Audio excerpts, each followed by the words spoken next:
আসো। না, যাব না। তোমার কাছে গেলে তুমি আমায় ঘনীভূত করে আমার বৃষ্টিপাত করিয়ে দাও। বেবি, তোমার কালো মুখ দেখলে আমার ভালো লাগে না, তাই তো বৃষ্টিপাত করিয়ে দিই। ওমা তাই? আমার দুষ্টু হিলু। দাঁড়াও যাই। এই এয়ার বাস।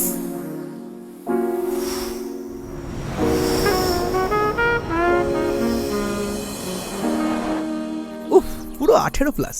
ওয়েদার তো পুরো ঘূর্ণিঝড় থেকে হর্নিঝড় হয়ে গেল ভাই। এসব ঝড় বায়ু হাওয়া সব সারা ঘূর্ণিবাজ। শুধু সরকারি বিজ্ঞাপনে বলবে নিম্নচাপ হলে নিম্নলিখিত নাম্বারে ফোন করুন, 5 মিনিটে মেঘ তাড়িয়ে আনবো। মেঘ না গরু। অথচ সেই নিম্নলিখিত নাম্বারে ফোন করলে লিখিতভাবেই বলা যাবে যে সে ফোন কেউ ধরবেন, আর ধরলেও 5 মিনিটের বদলে 5 দিন পরে কোনো সাদা মেঘ এনে বলবে রাস্তায় বৃষ্টি হয়ে গেছে, শুধু ঠান্ডা হাওয়া খাও। হ্যাঁ, এই আকাশে গুড়গুড় করে ওই আকাশে ঝড়ে, অসময় ঝরতে এসে ডুবিয়ে পেছন মারে। হ্যাঁ, মৌসুমী বাইকে দেখলি কেমন হিমালয়ের দিকে ট্যাক্সি সার্ভিস খুলেছে? হ্যাঁ ভাই, যদি আমরাও যেতে পারতাম রে। শুনেছি ওখানকার মেঘরা ভাই স্নোফল করে। একটু ওয়াটারফল দেখতে পাচ্ছি না, আবার স্নোফল।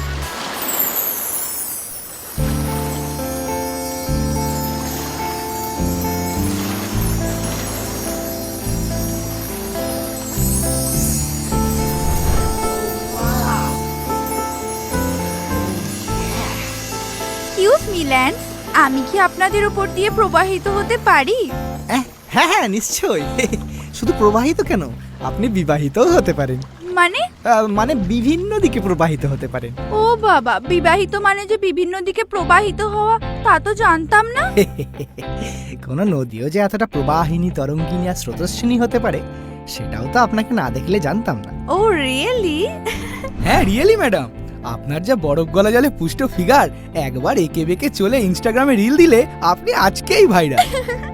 Well thanks guys.